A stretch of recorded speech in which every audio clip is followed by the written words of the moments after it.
Collector से 2 घंटे meeting करी है, सारे एविडेंसेस इकट्ठे करके सारी व्हाट्सअप चैट हर चीज़ ले जाके अपने जो 7 पॉइंट हैं 7 पॉइंट ले जाके आरडीए के रिप्रेजेंटेटिव को साथ में ले जाके मैंने कलेक्टर से बात करी है।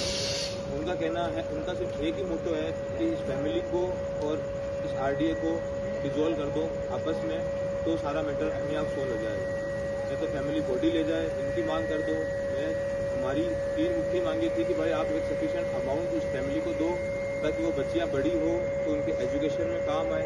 नौकरी की कोई मांग हमारी वैसे है नहीं, उसमें पॉइंट बना रखा है। वो एक परमानेंट मेडिकल ऑफिसर था और पोस्ट ग्रेजुएट था, तो जो एक्सपायर हो गया तो उसको वो उसकी वाइफ को जो पढ़ी लिखी है MBA है, तो उसको वो ऑलरेडी उसकी डिग्निटी के हिसाब से मिल जाएगी। तीसरी चीज़ अपन ने यही मांगी कि भाई पोस्टमार्टम रिपोर्ट अपन ने जो भी फाइंडिंग्स है वायरल करी है, मैंने पंचनामे में लिखवाई है। आपने किसी भी चोट का, किसी भी क्रेटर फॉर्मेशन का, किसी भी एंट्री वुंड का, किसी भी एग्जिट वुंड का आपने पॉसिबिलिटी भी नहीं दर्शाई है कि अपन कोर्ट में एडमिसिबल कर पाएँ कि ये चीज़ सर पॉसिबिलिटी है कि इलेक्ट्रोक्यूशन हो। मेरे बार बार पूछने के साथ में भी आज भी अपने प्रिंसिपल ने भी यही बोला कि हमारे वाटर कूलर में कभी भी कोई प्रकार का करंट नहीं आया है। मैंने उनको व्हाट्सअप की चैट दी है, उनके सामने कलेक्टर को दी है। जो आरडीए ने जो कंप्लेंट्स आज तक लिखित में एडी ब्लॉक में जमा करवाई है, उनके लिए भी अपने प्रिंसिपल ने मना किया है कि ऐसी कोई भी मेरा गेट टूट गया है, मेरा वॉशरूम खराब है, मेरी खिड़की खराब है, इन लोगों ने शायद प्रिंसिपल को लिखित में दी है, वो सब चीज़ें भी उसने नकारी है। ये सब चीज़ें मेरे पास में नहीं आई है।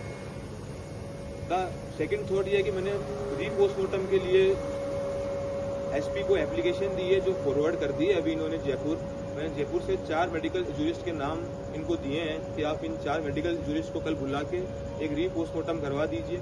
अगर वो फेवरेबल हो, और अगर रीपोस्टमार्टम फेवरेबल नहीं है, बॉडी के साथ वापस छेड़छाड़ पॉसिबल नहीं है, तो आप जो वीडियो रिकॉर्डिंग करी है वो वीडियो रिकॉर्डिंग के बेस पे उनको रिपीट पे दिखा के आप उनसे लिखवा लीजिए कि आपकी क्या इंडिकेशन है, या आप उसमें कॉज ऑफ डेथ दे सकते हो कि नहीं दे सकते।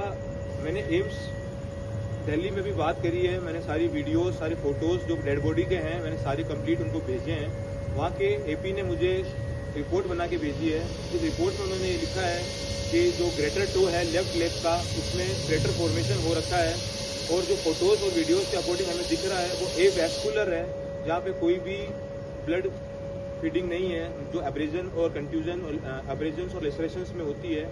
इलेक्ट्रिक शॉक में जो ब्लिस्टर फॉर्मेशन होता है वो हमेशा एवैस्कुलर होता है, वो वहाँ प्रेजेंट है, और उसका अपनी पोस्टमार्टम रिपोर्ट में कहीं कोई मेंशन नहीं है। जो लेफ्ट हैंड की मिडिल फिंगर है वहाँ पे एक ब्लैकनिंग हो रखी है, उसका भी अपनी रिपोर्ट में कहीं कोई मेंशन नहीं है। अब रीपोस्टमार्टम अगर मैं करवाता हूँ, इन्होंने पहले ही हर जगह से टिश्यूज निकाल रखे हैं, सारे सैंपल्स निकाल रखे हैं, तो क्या आता है क्या नहीं आता है I don't know that thing. पर इसके अलावा मेरे पास में कोई ऑप्शन नहीं है। I am sole responsible for the things I am doing here with your support here.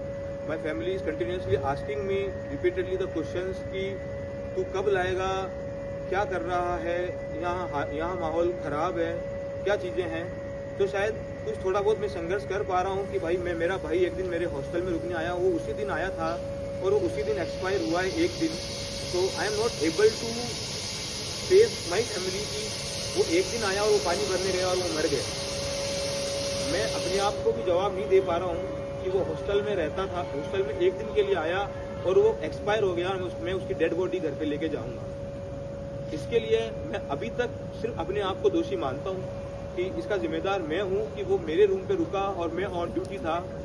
शायद वो पानी भरने में चला जाता अगर मैं ऑन ड्यूटी नहीं होता, तो मैं नहीं रहता तो मेरे टेंशन भी नहीं रहती, मेरी सोच में भी नहीं आती ये चीज़। तो मैंने पूरे दिन भर ये करी है।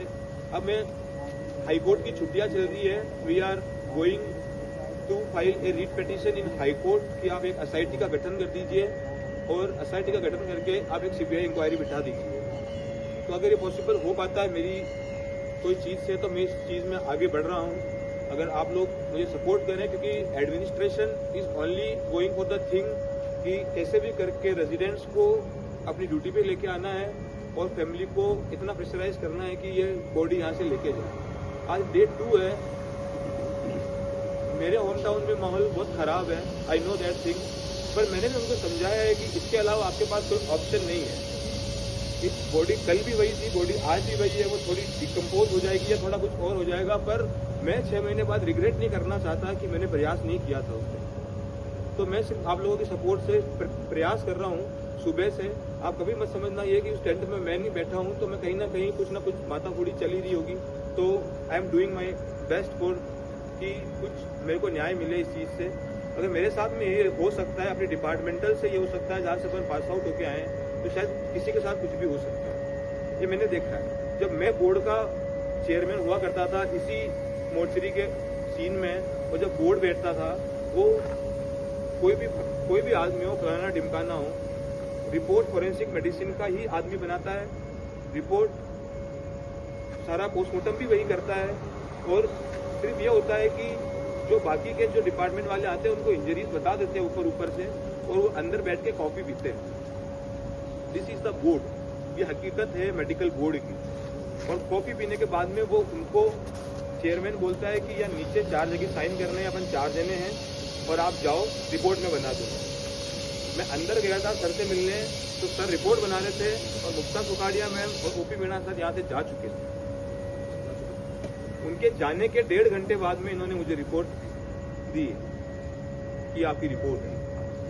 और आपने 2-2.5 घंटे पोस्टमार्टम करने के बाद में आपने इतना सा बोला, इतना सा लिख के दिया है मुझे कि हमने सारे सैंपल कलेक्ट कर लिए हैं और हमने सारे सैंपल एफएसएल को भेज दिए हैं। एफएसएल की रिपोर्ट आएगी तब हम आपको बताएंगे कि कॉज ऑफ डेथ क्या है। अरे ये काम यहाँ पे रोशन करके 4th ग्रेड काम करता है, वो भी लिख देता है ये काम उनकी एब्सेंस में। तो मुझे भी इतना आइडिया नहीं है, मेरा भी इस चीज़ में पर्सनली खुद के ऊपर आती है चीज़, तो पता पड़ता है कि यार सिस्टम कितना लाचार है अपना।